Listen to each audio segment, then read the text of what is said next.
დღეს აქ მოვედით რომ აგვეპროტესტებინა იგულავას უბუნური ქმედება, მან სამწუხაროდ, საჯაროდ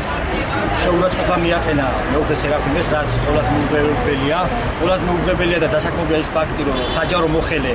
სასულიერო ცხოვრებაში უხეშად ყოფს ხვის, ესე არ უნდა ხდებოდეს. საჯარო მოხელე სამწუხაროდ გიგი იგულავას თავისი პრობლემები აქვს და უდიდესი პრობლემებია, როდესაც მის მოქალაქეებს სოციალური და მძიმე სოციალური და ეკონომიკური პრობლემები აწუხებს, ის უნდა იყოს ამ პრობლემების დაკავებული და არ უნდა ერეოდეს სასულიერო ცხოვრებაში. თუ გიგი იგულავა ამ თემატიკასთან დაკავშირებით როდის არ მოიხდის, ჩვენ სტუდენტთა საინიციატივო ჯგუფი ვაპირებთ, რომ ეს